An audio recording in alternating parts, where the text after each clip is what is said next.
thank you for checking out the Dope Show, whether it be on SoundCloud or YouTube. If you do enjoy any of the content on this channel, be sure to share it around. It greatly helps to combat YouTube's suppression algorithms. So, today we are going to be discussing part 1 of the Punisher Born series. So let's get right into it. So I do hope you enjoyed part 1 of the Punisher Born series. Today we're going to be breaking down and analyzing it. And there's a lot to discuss since this is the first issue, so there's a lot of exposition to get through. Punisher Born was originally released in 2004, and this was a good time period for the Punisher in terms of popularity. So there was the release of the Punisher movie starring Thomas Jane in that era, and also there was a video game released which Thomas Jane also did the voice work for. Now, regardless of how the movie and the game were largely received or how much money they made, Punisher fans tend to look upon both the movie and the video game fondly, right? Because we're just kind of glad to get anything Punisher. And at the time, there was, if you're a really nerdy person like me, I used to play a game called HeroClix. So if you had the veteran ultimate version of the Punisher, you know what I'm talking about. It was a beast in competition. But back to the comic. Now, here's the thing about the Punisher Born comic. We all know Ennis is, a legendary writer. He's fantastic. I really like what he did with this comic because he knows what it is that we're all expecting, right? If you're a Punisher fan or you're familiar with the Punisher, he knows why you would bother to buy the comic in the first place, right? He knows what you're coming here for. But like many great writers, he's about to hit you with a left hook that you never saw coming, and you're going to love him for it. Now, if you're expecting, let's say, you realize that this is going to be in Vietnam. A lot of times Americans get really touchy about discussing the Vietnam War.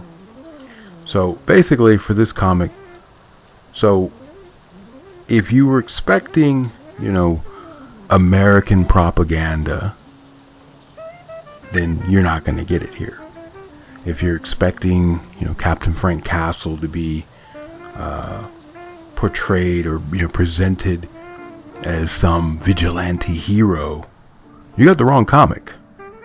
If you're seeking pages and pages of like these inner monologues of Frank, and you want to see him killing dozens of Vietnamese people and going all Punisher on them, then the Punisher Born series is definitely not for you. Alright, so let's begin. So let's talk about Stevie Goodwin. So the setting for this comic is near the close of the Vietnam War, which, to be very polite, the invasion of Vietnam had become extremely unpopular stateside. And in Vietnam, it's known as the resistance against America, or the resistance war against America. Now, this is a very important detail that you have to keep in mind throughout this series, is that this is near the close of the war. Now, we actually experience this story through the optimistic and indoctrinated eyes of Stevie Goodwin and other various Marines stationed at Firebase Valley Forge. They're simply observing Captain Frank Castle. After being presented with Stevie Goodwin's inner monologue, we know that, he plans on getting home in some, extravagant manner and, having lots of sex and attaining his interpretation of the American dream. So there's a lot there that we can tell. about Stevie Goodwin. And not just from the fantastic writing, but also from the great artwork by, Derek Robinson, Paul Mounts, the way his face is drawn, the empathetic look in his eyes, while they're out patrolling. You can tell he's just, he's really off in his own head, and, you can already taste the cheeseburgers back home. But there's a lot more there that people often kind of gloss over, at least maybe on the first time you read through. So, first of all, we can deduce that he's very young, by the way he exaggerates, and, he has a very sheltered and idealistic view of the world, which gets expanded upon, of course, as the series goes on. And based off of information from part 2, we know he's extremely young. He's probably around 19 years old.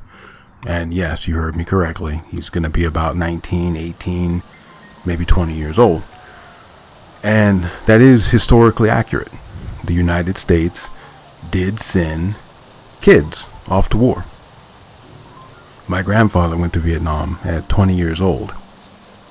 So, that should really fill in a lot of information about Stevie Goodwin for you.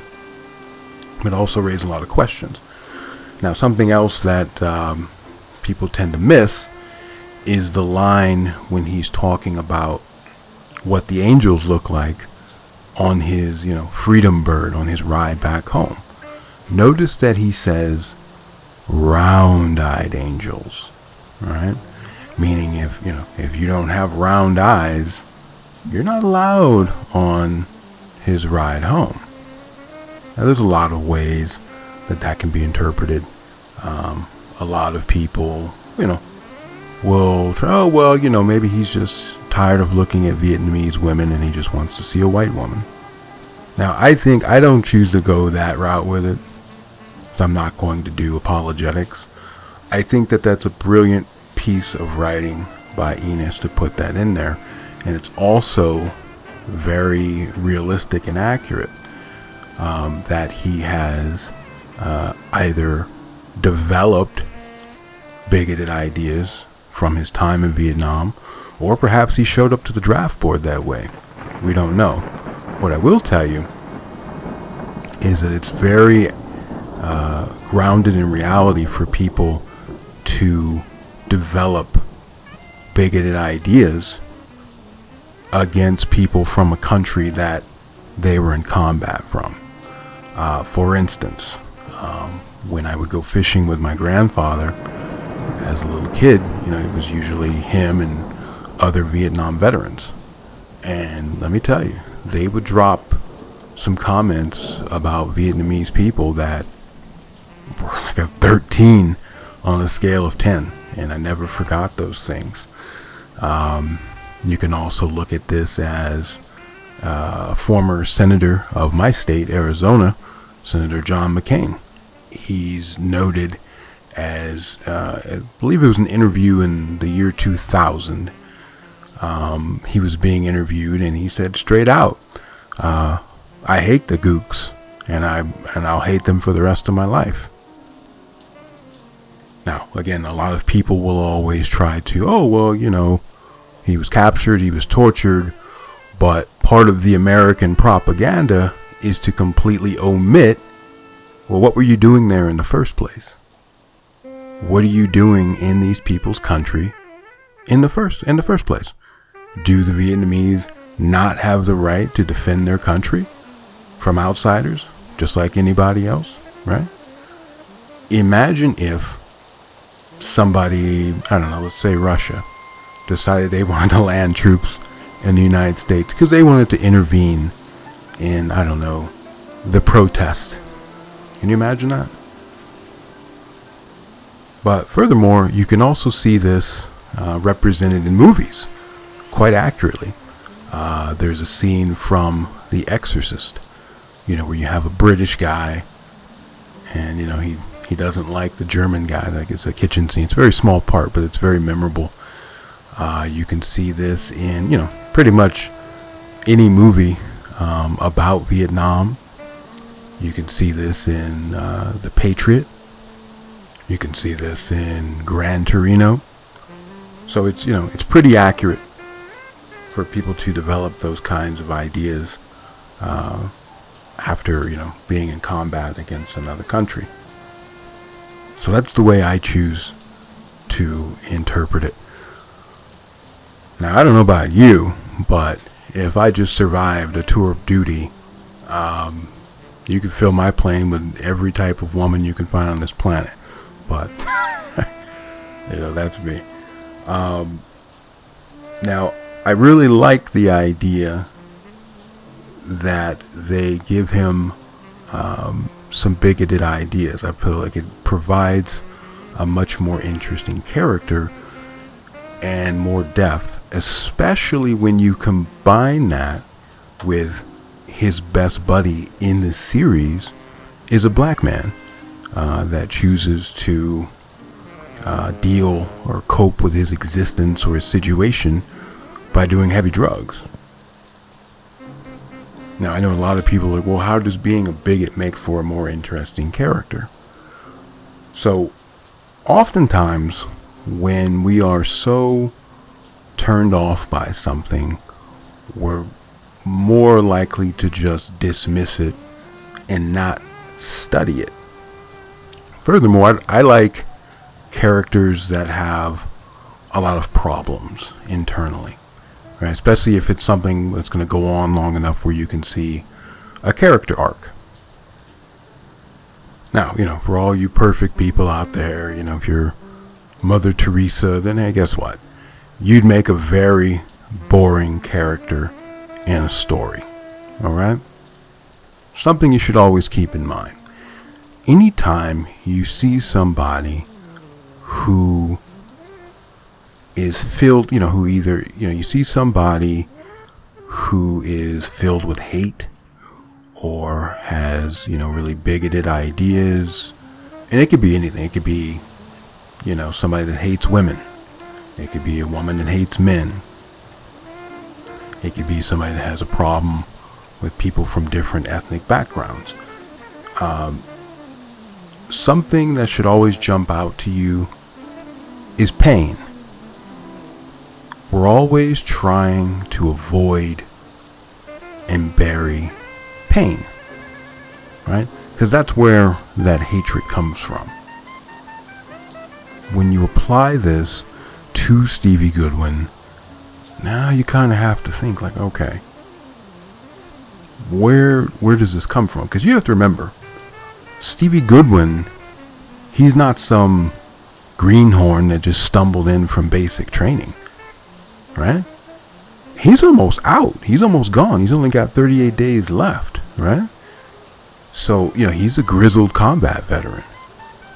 So it kind of, just with that one line, it can build a whole backstory for him, because we don't know how much combat he's seen. We don't know what he's been through, how many friends he's lost, so on and so forth.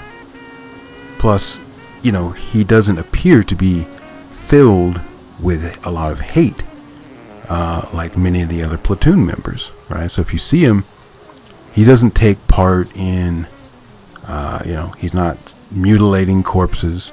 He's not gambling on the lives of his comrades. He doesn't take pleasure in the combat. He's not doing any of these things. In fact, which I think it's brilliantly presented, anytime you see the squad engaging in something, Stevie Goodwin has his back turned. He's looking away. You don't see anything decorative on him. He's just very plain. Everybody else has something written on their helmet. They've got whiskey. They've got a lighter. They've got something on them. They've got some kind of characteristic. He disagrees with the actions of a lot of his squad mates. He disagrees with the United States' invasion of Vietnam. Now, he does do apologetics. He presents it as a tragic misstep rather than it being calculated. But, he doesn't appear to be somebody who's full of hate. And I think that's really interesting. Because to me, I interpret him as a complex character, right? And, he's a complex character, observing the whole reason you bought the comic in the first place, which was to see Frank Castle. And so you get to really look at Frank Castle in a different way. Now, because I interpreted him as a complex character, I chose to give him a little flavor. That's why I gave him a bit of a southern accent. I didn't want to overdo it, but just want to give him some type of accent, because I always like the different accents around the United States. Now, originally I had cast 2 other actors to play him, but things just did not work out. I'll talk about that in the next video. So the original actor that I cast to play Stevie Goodwin was actually had a bit of a Minnesota accent, which I really liked. The second actor was going to play him more vanilla, but he had a really great voice. But neither of those worked out, so I gave him a little bit of a southern accent, because I'm not real big on cliches and stereotypes. And I think all too often Southerners in the United States are always portrayed as, just like, some redneck, racist bumpkins. And that's just not always the case. I always, me personally, I like country folk. They're usually more grounded in reality, and make great fishing buddies. But I thought that would give it, make it a bit more interesting that, he's a Southerner. He's developed or already had some bigoted ideas against Vietnamese. But, his best buddy here is a black guy with a potential drug problem. So we know he's young. We know he's delusional. He's got some bigoted ideas. He's almost out. He's almost finished his tour. So it really makes him a more complex character. He's very relatable, right? Because if you're in that situation, most people just want to go home. I just want to go home the same way I got over here, intact and healthy. I just want to get home and, drive my Chevy and eat a cheeseburger, right? And just forget all about this place. Forget all about this whole experience. Just bury it. And that's what he talked about. I want to go home. I want to have a family. I'm not ever going to talk about this. It never happened, basically. Now we get a pretty good look at the culture within this ragtag platoon. It's mostly sadist. And that really makes Goodwin stand out. Now, once we get back to Firebase Valley Forge, we get to see how bad the situation really is.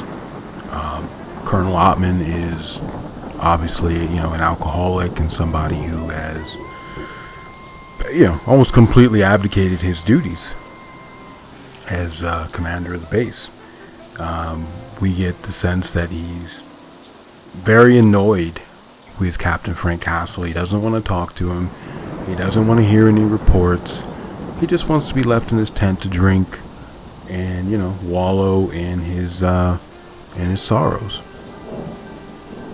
And we see that Frank is still, very focused and very adamant about continuing the patrols and about preparing the defenses. Basically, doing the job that Colonel Ottman should be doing.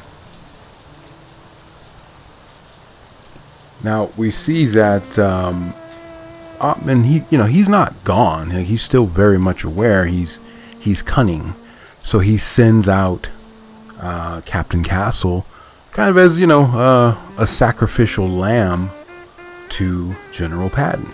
Now, General Patton is, kind of typical warmongering officer, very cliche.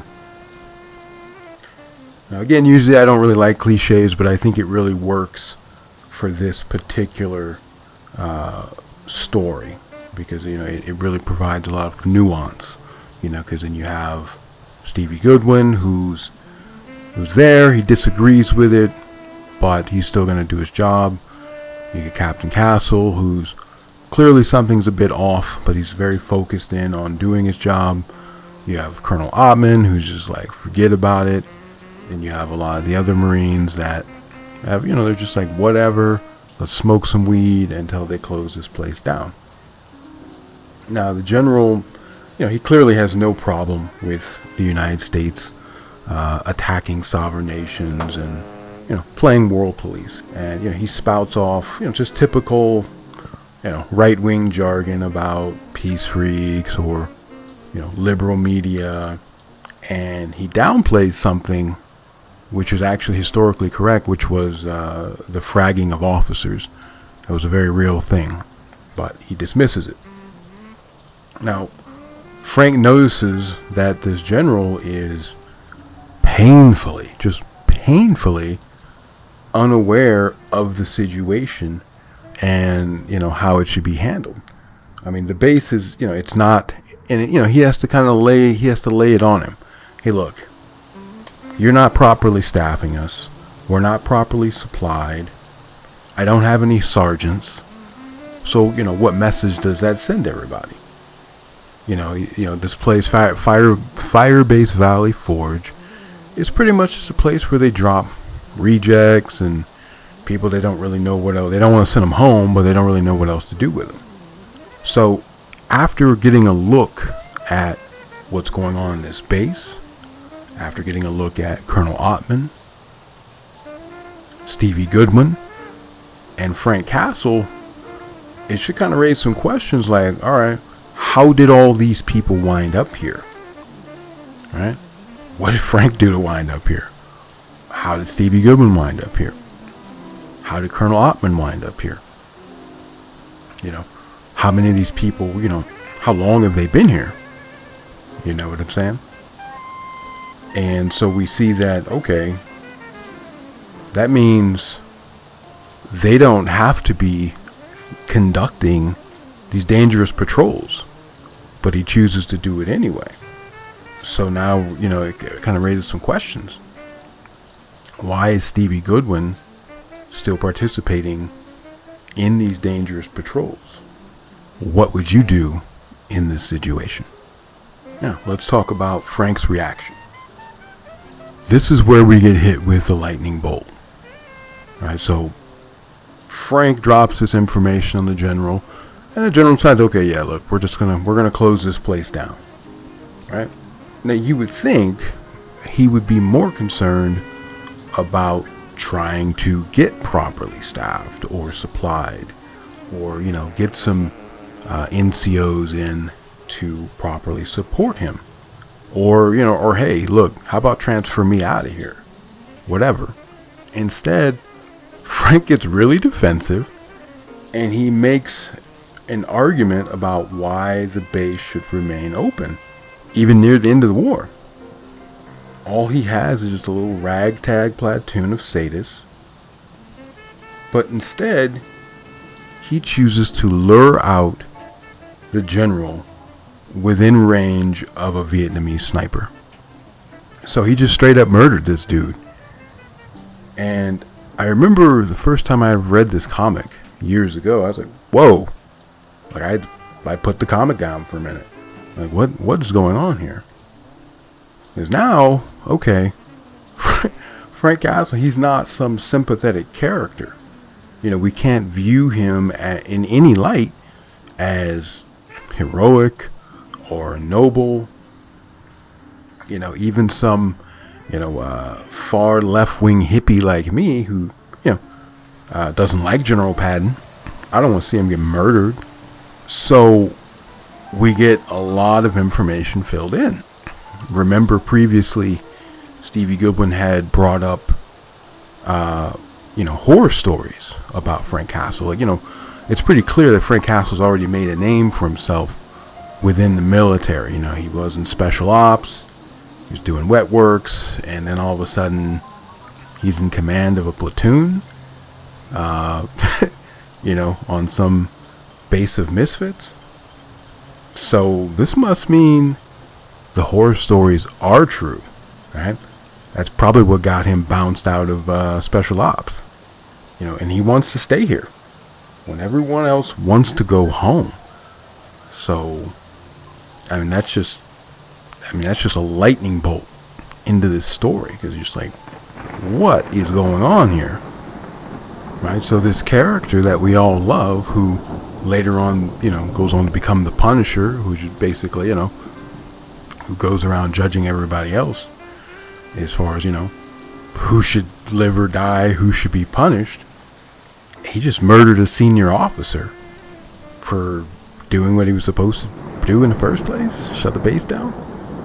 So he just murdered him for selfish reasons, because he wants to stay in Vietnam. Alright, let's talk about the voice. Now, ordinarily, when it involves a character that's grounded in some type of realism, I don't usually like the introduction of supernatural or, cosmic influences, superpowers, anything like that. But in this instance, it's superb.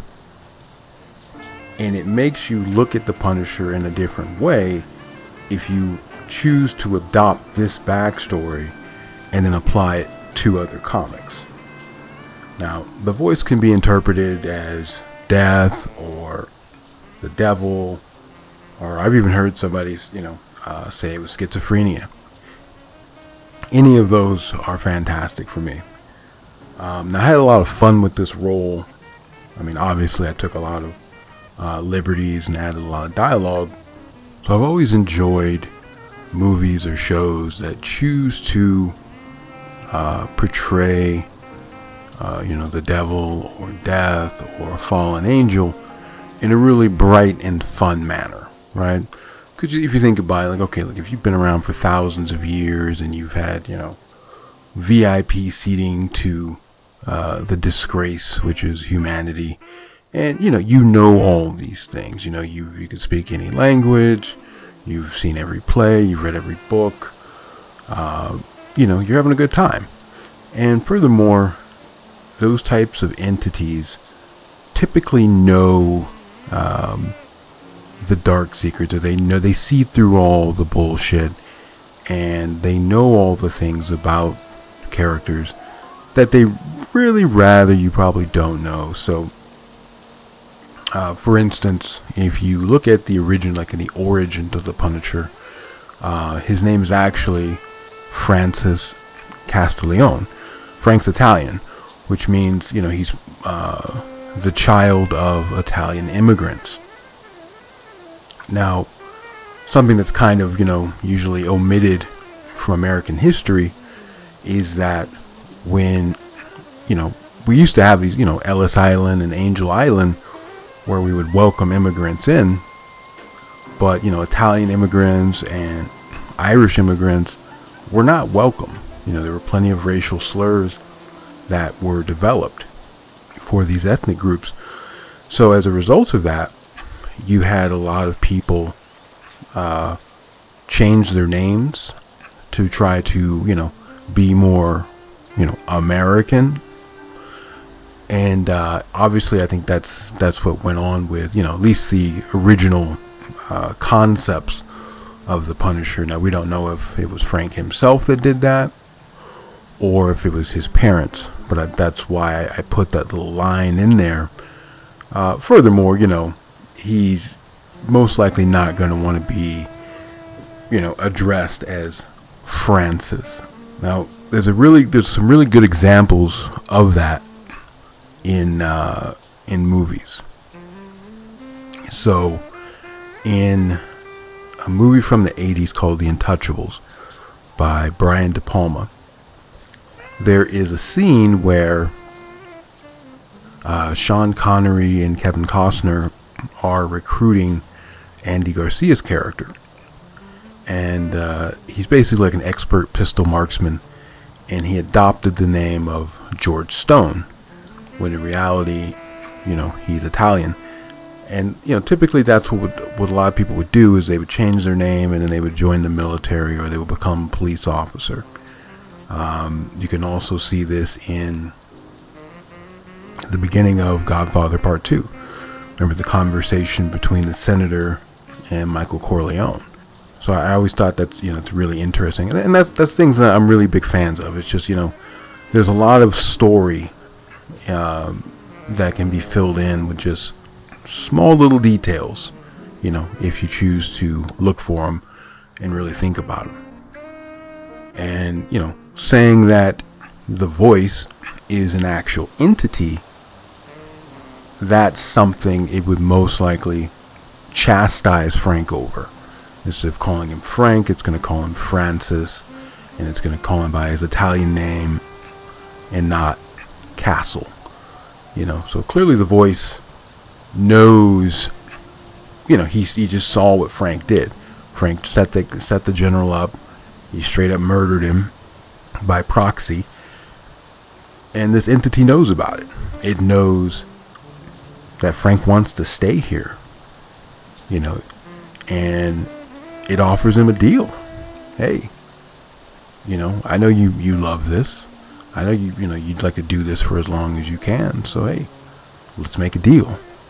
So definitely one of my favorite parts of the comic. So this is just a brilliant comic. So number one, like I say, we experience all this through Stevie Goodwin.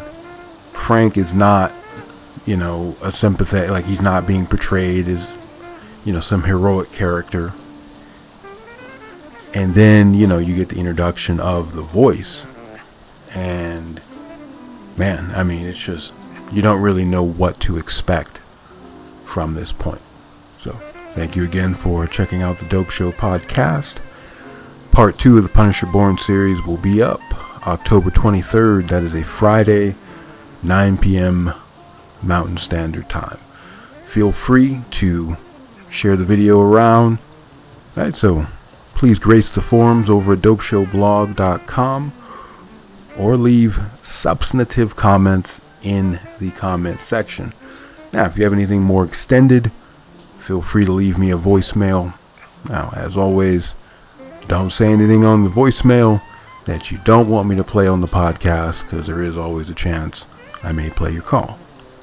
And again, thanks for checking out the Dope Show. See you guys in the next episode.